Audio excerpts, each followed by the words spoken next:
कोई नहीं बेटा, बेटा कोई नहीं, ना कोई भैन ना भरा ना कोई नहीं। नहीं वो 20 साल हो गए फौत हो गया। वो वडेरा सी। बच्चे 2 सन, एक फौत हो गया ते एक जेड़ा वो सौरिया को पिछे जो रोड छटिया ते डकिया लेंदा दिहाड़ियां करदा फिरदा। एक मुंडा सी डेजा सी ते चुकना टट गया, लत भी टुट गई। क्या देखा गुर्दिया च भी पीड़, पसैया च भी, लक बिच भी, कलेजे ते भी दर्द है। रोज दवाई लेनी आ 100 दी। लोग दे जाते ने पुत्तर, मेरा पुत्तर मर गया, मकान पा गया, मकान च बैठी गया। लोग दे जाते हैं, कभी कोई दे जाता, कभी कोई दे जाता। आप जी मैं बड़ी गरीब हाँ, बीमारियां भी बड़िया ने, कि मेरी मदद कर, तेरे बच्चे जो मेरी बड़ी दुआई। 12 साल का रोजा रखी रखा सी, मैं बुजुर्ग बंदा हूँ।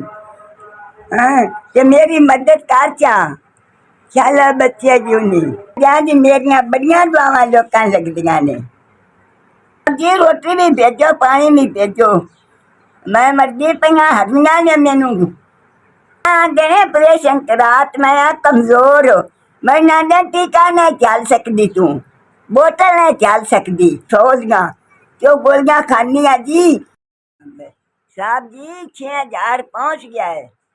तेरी हल्दी हल्दी ख्वाहिश पूरी है, बच्चे जीव नहीं शाला, पहना बिरा जीव नहीं शाला, अपनी तंदुरुस्ती दे, मैं सारी उम्र तेन दुआवां देवा दी, तेरे बच्चे जीव शाला, तेरा खाना आबाद रहे, तेरे शाला जिंदगी आले होन, शाला तेरी भी जिंदगी होवे, तेरे दियां पुत्तर भी जिंदगी आले होन, तेरी बौठी भी जिंदगी आली होवे, खुशहाली दे।